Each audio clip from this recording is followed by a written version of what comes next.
जिंदगी की ना टूटे लड़ी, प्यार कर ले घड़ी दो घड़ी।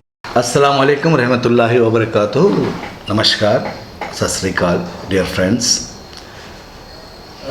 We are very much happy to welcome you all to our fourth episode of ज़िंदगी की ना टूटे लड़ी. जिंदगी की ना टूटे लड़ी, प्यार कर ले घड़ी दो घड़ी।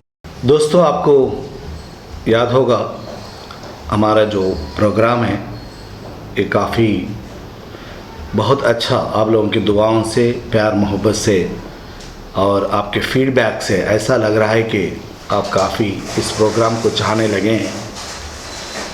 We sincerely thank you for your valuable time and heartfelt feedbacks. पहले एपिसोड में हमने जो शादी की शुरुआत होती है ना, वो मंगनी से होती है, एंगेजमेंट से. तो अनफॉर्चुनेटली आजकल के ज़माने में एंगेजमेंट्स किस तरह टूट रहे हैं, रीजंस क्या है, इसके बारे में डिस्कस की. और सेकंड एपिसोड में how to select your right partner and what is the right age to go for the marriage, वो हो गया है. और थर्ड एपिसोड में मैरिज किस तरह होना चाहिए, जो शो ऑफ करते हुए दिखावा करने से जो नुकसान हो रहा है, खासकर पुअर पीपल को, गरीबों को और मिडिल क्लास वालों को किस तरह अवॉइड करना है. हर एक की ज़िंदगी में जो लड़की है खासकर, या लड़की के पेरेंट्स है, उनके चेहरों पे खुशी हम कैसा देख सकते हैं, ये बात हुई है. उसके बाद अनफॉर्चुनेटली शादी होने के कुछ साल के बाद या कुछ महीनों के बाद मियाँ बीवी के बीच में अनबन होने के कारण या फिर मिसअंडरस्टैंडिंग की वजह से या डोमिनेशन या रीज़न, चाहे कोई भी हो, कुछ भी हो, unfortunately it is very sad topic which we are talking today is the divorce. ये बहुत बड़ी तकलीफ़ की बात है कि आज इसके बारे में हमें बात करना पड़ रहा है, लेकिन ज़रूरी है क्योंकि स्टेप बाय स्टेप हम जा रहे हैं. तो आखिर ये तलाक़ क्या है, किस तरह, कितनी किस्म का तलाक़ होता है और इसके बाद किसके ऊपर क्या बीतती है, इसके रीज़न्स क्या है और किसकी ज़िम्मेदारी क्या होती है या हक़ क्या होता है, ये कई चीज़ों को लेकर एक दर्द भरी बात है. ये एक्चुअली नहीं होना चाहिए, लेकिन अनफॉर्चुनेटली माय डियर फ्रेंड्स, क्या होता है, एक रिसर्च के हिसाब से हैप्पी मैरिड लाइफ ओनली 5%, सिर्फ 5% मैरिजेस हैप्पी मैरिड लाइफ हैं.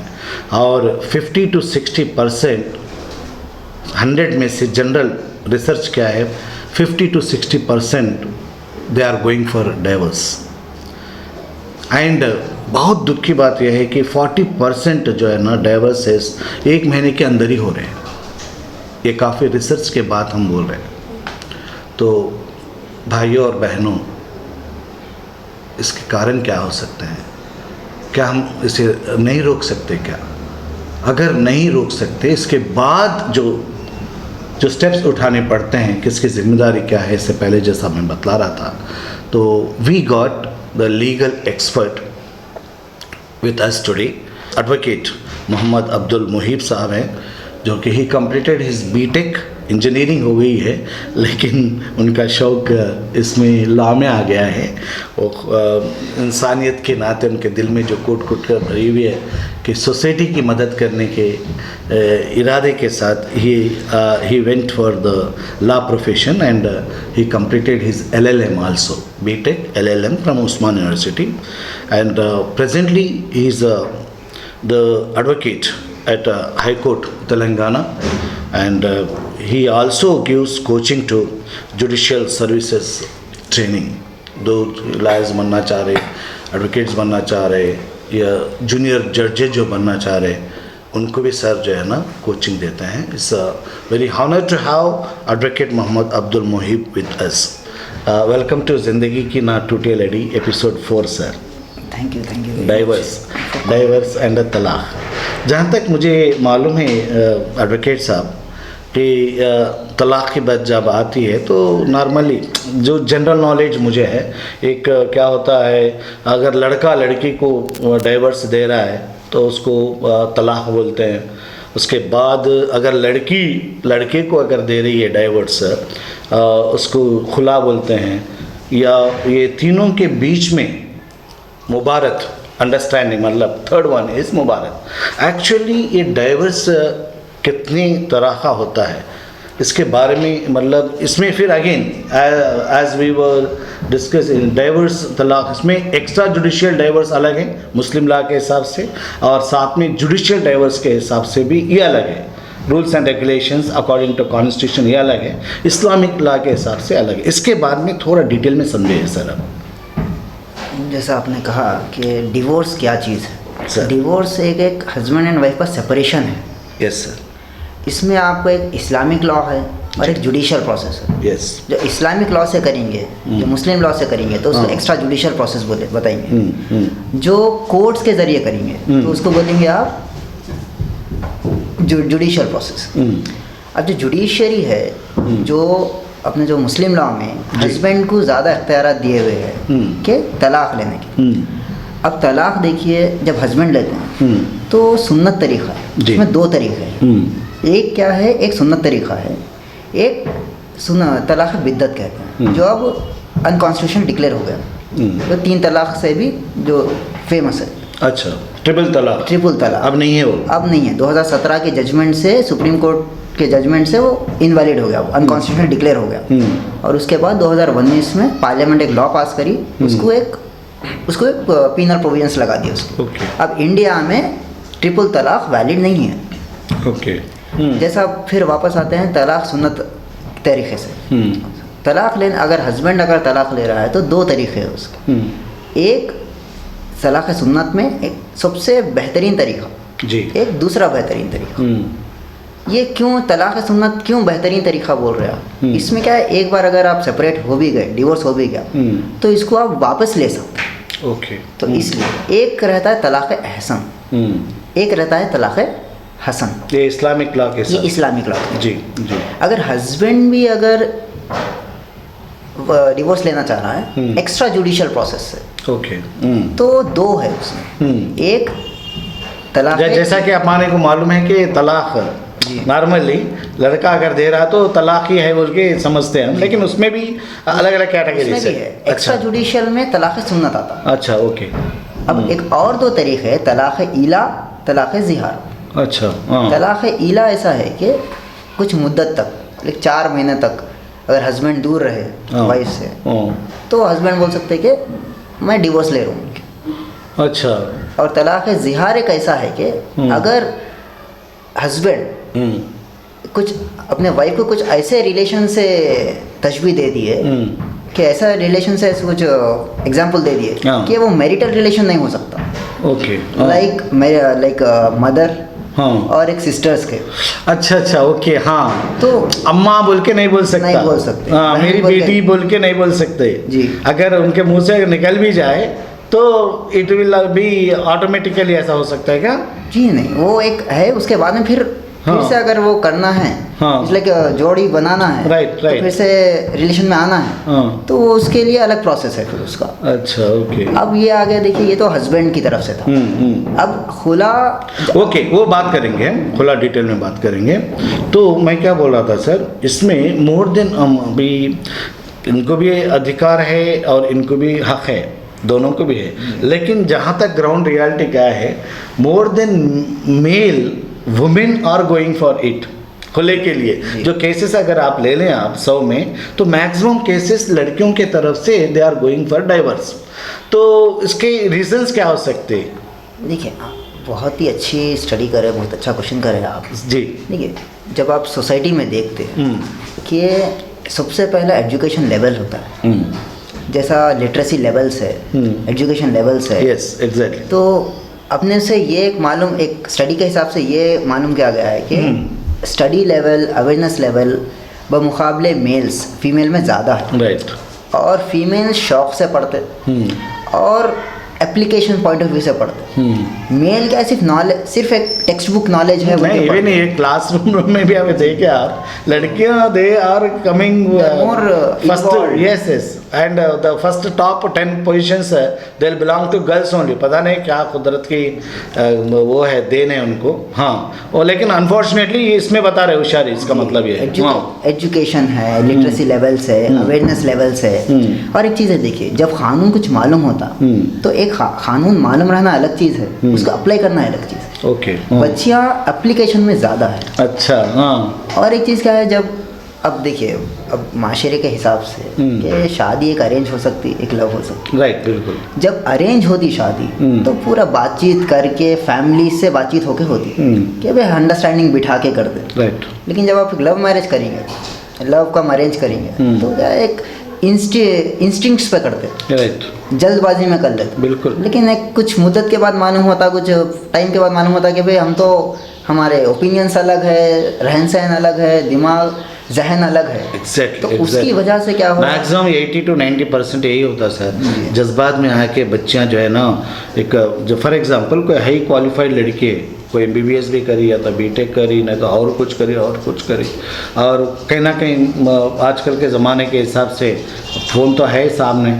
कोई दोस्ती अगर हो गई, नहीं तो फिर आते जाते ही मुलाकात में हो गई एक दूसरे को, एज के हिसाब से शादी भी बगैर इतला करके उन्हें शादी कर ले सकते कहीं ना कहीं जाके। लेकिन कुछ साल के बाद अनफॉर्चुनेटली अगर बच्चा अगर हो गया तो और बहुत मुसीबत है।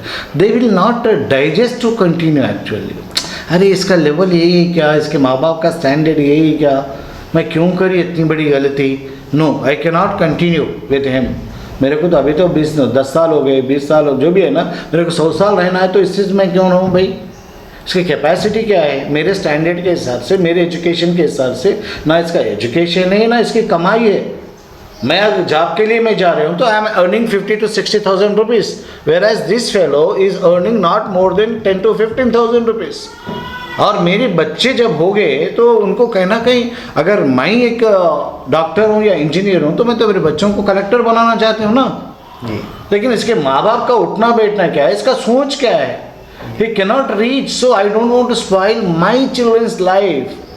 बोलने के कई जो आप जो बोल रहे हैं डेवलपमेंट होने के नाते, girls are coming forward compare to the men for divorce. जी सर, इसमें एक और एक चीज़ है कि भाई 21st सेंचुरी में जैसा है, जी सर, सोशल मीडिया बहुत रोल में प्ले हाँ, वेरी गुड, और इलेक्ट्रॉनिक मीडिया बहुत रोल प्ले कर। राइट। आज पहले ज़माने में गलत चीज़ बहुत मुश्किल से फैलती थी, जी, सही चीज़ मटेरियल रहता था, राइट, लोग रिसर्च करते थे। जी हाँ, जी हाँ। आजकल ऑन फिंगर टिप्स नॉलेज है और बहुत सारा गलत चीज़ें भी उसमें अवेयरनेस में आ जाए। हाँ, अच्छा सर, एक लड़का जो आगे नहीं बढ़ने का एक रीज़न उससे ज़्यादा लड़की से ज़्यादा इमोशनल रहता है क्या लड़का, ऐसा कुछ हो सकता है? लड़का अटैचमेंट्स जो भी है, सेंटिमेंट्स। देखिए दो चीज़ें, हाँ, एक तो जो पढ़ाई नहीं करता, एक राइट, जिम्मेदारियों की वजह से पढ़ाई नहीं करता, राइट, उसको फैमिली को आगे बढ़ाना है बोल के पढ़ाई छोड़ दे के अपने जॉब में लग जाता हूँ। वेरी गुड, बहुत एक ऐसी चीज़ है, इमोशनली भी। अब when compared with psychologically, right, right, बच्चे ज़्यादा इमोशनल रहते हैं और बच्चों के मुकाबले। Very good, great. और हो सकता है ये जो मेंटेनेंस देना पड़ेगा, फिर नहीं तो जो मेहर का पैसा अगर ज़्यादा ही लिखा लिया होशियारी से लड़की वाले, तो 5 लाख दो, 3 लाख दो, 4 लाख दो, अरे वो कहाँ से ला के देना बोलने का, वो भी ऐसा हो सकता है क्या, कोई रीज़न? अपने पास देखिए एक मेहर का कॉन्सेप्ट है, जी, इंग्लिश में उसको डोवर बोलते हैं। अच्छा, जो नॉर्मली अपन कंफ्यूज होते हैं डोवर और डोरी में। अच्छा, डोरी हराम है, हाँ, जहेज वो सब हराम है, जी, लेकिन डोवर बोल के जो है कॉन्सेप्ट मेहर है, वो दो चीज़ है। As a mark of respect, husband क्या है, as a mark of respect देते हैं वाइफ को। और एक चीज़ एक है कि अगर हस्बैंड अगर डिवोर्स भी देना चाह रहे हैं तो मेहर का सोच के पीछे हट जाना, राइट, बस नहीं होना उससे। कॉन्सेप्ट ये है कि मियाँ बीवी में तलाक नहीं होना, सुकून से जिंदगी। बच्ची जब इनिशिएट कर रही है, एक और एक चीज़ जैसा बताए, वो एक वर्ड में अगर उसको समराइज कर दिए तो सुपीरियरिटी कॉम्प्लेक्स आ जाती है। हाँ, कि भाई कंपैरिजन स्टार्ट हो जाता है जब बच्ची बाहर निकलती है, हाँ, तो उन्हें कंपेयर कर लेती है बाहर वाला और हस्बैंड, राइट, उससे क्या है, पहले कम्युनिकेशन बंद हो जाता है, उसके बाद में रिश्ता ही टूट जाता होता है। बहुत रियलिटी है सारी। जी, तकरीबन 100 में से जो है ना 50-60 घरों में यही हो रहा है। कुछ लोग ओपनली बोल रहे हैं, कुछ लोग नहीं बोल रहे हैं। तो हमारे प्रोग्राम का मकसद यही है कि आपके दिलों में जो घुट घुट के जिन जिन प्रॉब्लम से आप सफ़र हो रहे हैं, आपका रिप्रेजेंट हम करेंगे और एक बार सोच के सही तरीके से आगे बढ़ेंगे। ज़िंदगी की ना टूटे लड़ी, इसको ऐसे बनाए रखना चाहिए। ये फूलों का हार है जिसमें पति है, पत्नी है, बच्चे हैं, उनके माँ बाप है, इनके माँ बाप है। अगर एक बार बिखर गया ना सर, रिश्ता टूट गया ना, इनके माँ बाप भी डिस्टर्ब, उनके माँ बाप भी डिस्टर्ब, और आगे चल के बात करेंगे कि अगर बच्चे अगर हो गए तो उनका क्या होगा। Sir, role of family courts to solve the divorce case, it takes 25 years, 2 to 5 years। Actually कितनी साल लगता है सर डाइवोर्स केस के लिए अगर जाए तो? देखिए, जैसा अपन पहले बात करें कि डिवोर्स जी, लेकिन एक खुला है, जब खुला लेते हैं तो दोनों राजी, एक हस्बैंड वाइफ की इच्छा है बोल के डिवोर्स दे देता हूँ, वो खुला है। लेकिन एक चीज़ है फस्क, अच्छा, उसको बोलते हैं डिसोल्यूशन ऑफ मैरिज। ओके।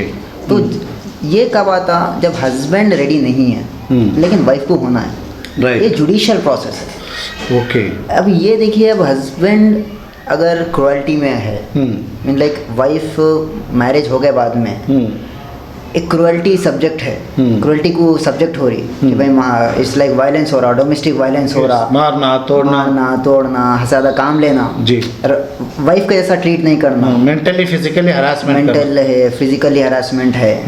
तो वाइफ जब उसमें कोर्ट में जाएंगी तो ये बोलेंगी कि भाई ये सेक्शन के हिसाब से, एक हमारा कानून है उसमें सेक्शन है कि क्रुएल्टी के, जब आप क्रुएल्टी पे जाएंगे उसके बाद पे एक नोटिस भी जाएंगे।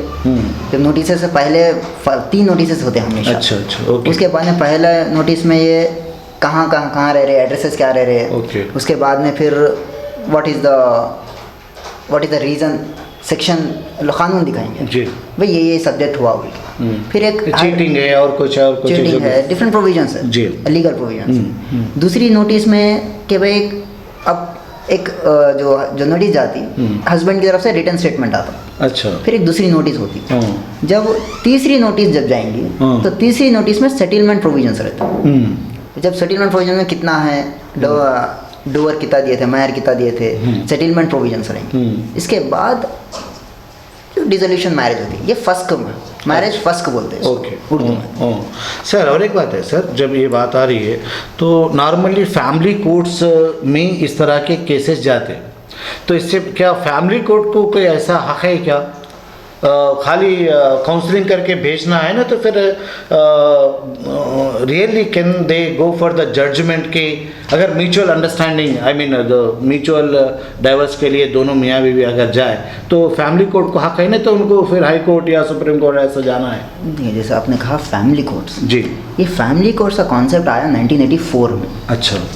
जब से कॉन्सेप्ट आया फैमिली कोर्ट्स, ये सिर्फ इतना इख्तियार था उन लोगों ने जब डिसीजन ले, उन लोगों ने सिर्फ म्यूचुअल एग्रीमेंट से दोनों आए हस्बैंड एंड वाइफ, तो काउंसलिंग करते थे, अगर नहीं हुआ तो हाई कोर्ट को रिकमेंड कर देते थे, अच्छा, कि भाई अब दोनों एग्रीमेंट नहीं हुआ, वो जो टॉक्स हुए वो फेल हो गए, अब आप कोर्ट के जरिए जाइए। लेकिन एक महाराष्ट्र में केस हुआ, अच्छा, जो हस्बैंड एंड वाइफ दोनों फैमिली कोर्ट में गए और उसमें एग्रीमेंट में सेटल हो गया, तो फैमिली कोर्ट क्या किया, डिवोर्स ग्रांट कर दिया, ओके। लेकिन जैसा ये प्रोसेस स्टार्ट हुआ था, इससे पहले जो वाइफ थी 498 ए कैपिटल ए में जो क्रिमिनल प्रोविजंस थे आईपीसी के, उस पर केस हो गया था हस्बैंड पे।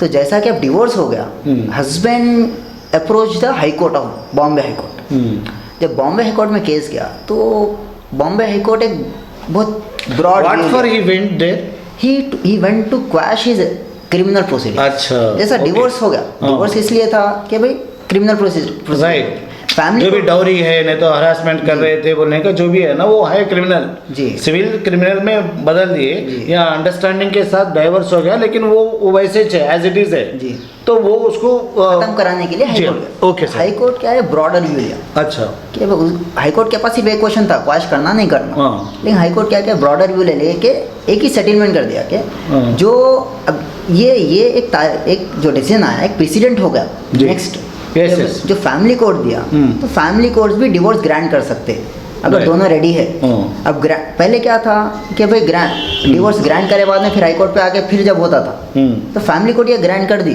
तो वैलिड है बोल के। राइट, और- इससे पहले नहीं था, अब है। इससे पहले नहीं था, हाँ, अब है। उस बेस पे हर स्टेट में कर सकते हर हैं। स्टेट में।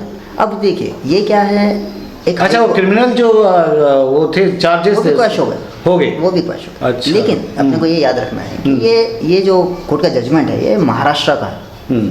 दूसरा, अगर अब तेलंगाना में अब तेलंगाना के लिए ये इनेबलिंग जजमेंट रहता, अच्छा, बाइंडिंग नहीं रहता। हाँ, अब तेलंगाना का हाई कोर्ट अलग व्यू लिया तो अलग हो सकता, राइट, लेकिन एक इनेबलिंग प्रोविजन है हाँ, कि नॉर्मली जब भी जजेस जब जजमेंट देते हैं हाँ, उस बेस पे फलाने कोर्ट में ऐसा हुआ था तो लिहाजा हम कर सकते बोलने का एक वर्ड है ना उसमें। कंपलसरी नहीं है, हाँ, हाँ, कंपलसरी नहीं है, एक इनेबलिंग है। अच्छा, कि वैसा एग्जाम्पल देके एग्जाम्पल देखिए, तेलंगाना हाई कोर्ट भी वो रूलिंग दे सकता, हाँ। एक ग्राउंड के जैसा। हाँ, मे बी और मे नॉट मे बी और may not be, but it is not compulsory on other states. Right, right. और एक बात, इम्पोर्टेंट बात, when I was going through sir, मैं अभी आपको जो बता रहा था कि लड़कियां ज़्यादा जा रहे हैं तो खुलाई के लिए, अगर लड़की खुला अगर करना चाह रही है तो किस बेस पे कर सकते बोलने का कुछ पॉइंट्स है मेरे पास। अगर सही है तो आप ओके बोलो, नहीं तो you can speak in between also, no problem. If husband is upstanding for 4 years, अगर उनका जो हस्बैंड है वो रिलेशन में नहीं है या चले गया छोड़कर 4 साल के लिए, अगर लगातार 4 साल के लिए दूर है हस्बैंड अपने वाइफ से, वाइफ कोर्ट में जाकर बोल सकती है कि मैं इनसे खुला लेना चाह रही हूँ, इनके और मेरे बीच में कोई भी रिलेशन नहीं है। Point number 2, if is not giving maintenance for 2 years, अगर हस्बैंड, उनकी जिम्मेदारी रहती है शादी होने के बाद के उनकी देखभाल करना, घर का रेंट है, अगर बच्चे हो तो उनके स्कूल फीस है या फिर जो भी खर्चा है मेंटेनेंस, अगर 2 साल से लगातार नहीं दे रहे हैं, she has right to go to the court for खुला। Next, if husband go to jail for more than 7 years, अगर उनका हस्बैंड जेल में अगर है 7 साल से ज़्यादा अगर जेल में है तो उस लड़की को हक है वो जाके खुले के लिए केस फाइल कर सकती है।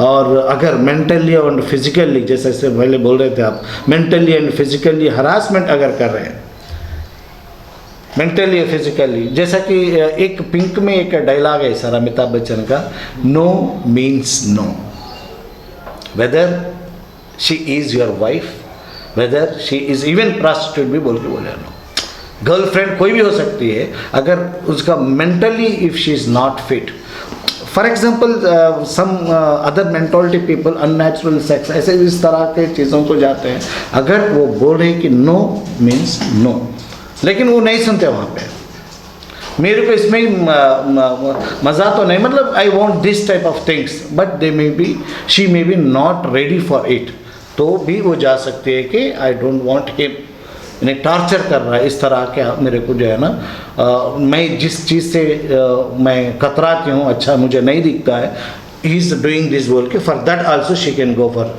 बाद में इम्पोर्टेंसी, मतलब हस्बैंड में को अगर वो उसको ऐसा लग रहा है 1 साल हो गए, 2 साल हो गए, 3 साल हो गए, अभी तक कोई औलाद नहीं है, तो ये नामर्द या इस तरह का जो भी चीज़ है ना, जैसा आपने सवाल किया कि डिवोर्स हो गया तो क्या प्रॉपर्टी में हक मिलता क्या, जैसा डिवोर्स हो गया सेपरेट हो गए, लेकिन वाइफ क्या है वन टाइम सेटलमेंट मांग सकती, उसको बोलते हैं एलिमनी। अच्छा, कि भाई गुजारा कैसा हो, ये देखिए जो एलिमनी देते इट्स लाइक 2 तरीके का है। एक क्या, हस्बैंड जो थे उनके फाइनेंशियल कंडीशंस क्या है, राइट, और एक चीज़ ये भी है कि जो वाइफ जो सेपरेट हो गए उन्होंने खुद को देखभाल कर ले सकते क्या, वो भी डिपेंड है। ओके, उनका कंडीशन क्या उनका है, कंडीशन क्या है, एजुकेटेड है, जॉब करते, तो कुछ भी नहीं है उसमें। लेकिन अगर वाइफ जो है, जो एक्स वाइफ है, if she will be unable to take care of herself, right, then ये अनएजुकेटेड है या फिजिकली हैंडिकैप्ड जी, है, चैलेंजिंग जो भी है, चैलेंज है, मजबूर है, तो ये टाइम पे आप सेटलमेंट पूछ सकते हैं, वन टाइम सेटलमेंट के भाई गुजारे के लिए। तो ये बच्चे अगर है तो बच्चे का मेंटेनेंस के लिए वही है ना, हाँ, भाई अगर या तो खुद का है फैमिली, या तो खुद का है और बच्चे है, तो मेंटेनेंस के लिए जा सकते हैं, या नहीं तो फिर कोर्ट वन टाइम सेटलमेंट करके और इतना अमाउंट आपको देते हैं एक साथ में, बस उससे आप adjust कर जुडिशियल लेना। प्रोसेस में जा सकते बस उतना ही बोल सकते, बाद में शादी कर ले सकते, कुछ भी कर ले कर ले सकते, fine. Okay, thank you so much sir. Ladies and gentlemen, my dear friends, it was nice talking with Advocate Mohammad Abdul Muhib साहब। मुहिब साहब तेलंगाना हाई कोर्ट में वकील हैं और इस्लामिक नॉलेज भी और साथ साथ में जो जुडिशियल नॉलेज है, इसीलिए ख़ासकर आपको यहाँ बुलाया गया sir. Thank you so much for your valuable time Thank you, sir. And participating in discussion. भाइयों बहनों, इससे पहले जैसा कहा गया था कि बहुत दर्दनाक तकलीफ़ देने वाली बात है। मेरे ख़्याल से इस्लाम में भी सबसे अगर कोई बुरा लफ्ज़ अगर है तो यही है तलाक़। अल्लाह को जो बिल्कुल ना पसंद अगर कोई वर्ड है तो तलाक़ है। और ऑलरेडी जो तलाक़ शुदा हैं उनसे आप पूछिए उनके ऊपर क्या बीतती है। ज़मीन निकल जाती है उनके पैरों के नीचे जब वो 3 बार तलाक़ कहते हैं अपनी बीवी को, और लड़की भी अपने शौहर को तलाक़ देकर फिर दूसरे के पास दूसरी शादी करना है। ज़िंदगी तो चलते रहना है, इसको रुकना नहीं है, लेकिन फिर एक और एक और एक और एक और एक और एक और एक जो फर्स्ट मोहब्बत जो होती है, फर्स्ट जो शादी होती है, एक अहम रोल निभाती है हर एक की ज़िंदगी में। और खुदा ना खास्ता ऐसा नहीं हुआ तो, और एक यही बात है कि जब एक दूसरे के बीच में अंडरस्टैंडिंग नहीं है, एक दूसरे को मारना तोड़ना, उसको मारने के लिए, मर्डर करने के लिए बीवी सोचना, बीवी को मर्डर करने के लिए बच्चे सोचना, दोनों के बीच में मिसअंडरस्टैंडिंग जाए कि गुस्से में आकर कोई, हम पेपरों में पढ़ते रहते कि बर्दाश्त नहीं करके और बच्चा अगर बीच में आया तो बच्चे को उठा के पटक देना, ये सब दर्दनाक बातें हैं। और कहीं ना कहीं हर दिन अखबार में या न्यूज़ में हम सुनते रहते हैं। बस ऊपर वाले से यही दुआ है कि इस वर्ड से हम दूर रहें। और बेहतर यही है कि शादी से पहले, शादी होने के बाद पछताकर एक दूसरे के खून के प्यासे रहने से तो दूर रहते हुए अपनी अपनी नई ज़िंदगी शुरुआत करने का जब मौका क़ानून भी दिया है अपने को और इस्लामिक लॉ में भी है, तो उसके हिसाब से जाना बेटर है। लेकिन फ़र्स्ट ऑप्शन ज़िंदगी के ना टूटे लड़ी का यही सजेशन है कि जितना हो सके उतना इससे हम दूर रहें और खुशहाल ज़िंदगी जीते हुए आगे बढ़ें। बस ऊपर वाले से दुआ यही है कि इस वर्ड से जो तलाक़ है या डाइवोर्स से हमें दूर रखें। लेकिन अगर मजबूर आ रहा है तो इसका फ़ायदा क्या उठाना चाहिए, क्या क्या जिम्मेदारियां हो सकते हैं हस्बैंड के और वाइफ के, इस चीज़ को आपके सामने रखना भी हमारे प्रोग्राम का एक मकसद था। Hope you understood the very important topic of the day, divorce, the तलाक़। Thank you very much for encouraging ज़िंदगी की ना टूटे लड़ी। नेक्स्ट मुद्दे में हम एक नई बात को लेकर, जो लाखों करोड़ों के दिलों में छुपी हुई कई बातें होती हैं लेकिन बोल नहीं सकते, तो आपकी ज़ुबान बनकर आपके सामने रखना, अगर जो समझदार है तो उनके सामने रखना ताकि उसका कोई ना कोई हल निकाले और ज़िंदगी खुशहाल बनाए। यही हमारा मकसद है। Thank you very much for watching and encouraging ज़िंदगी की टूटे ना लड़ी। Thank you.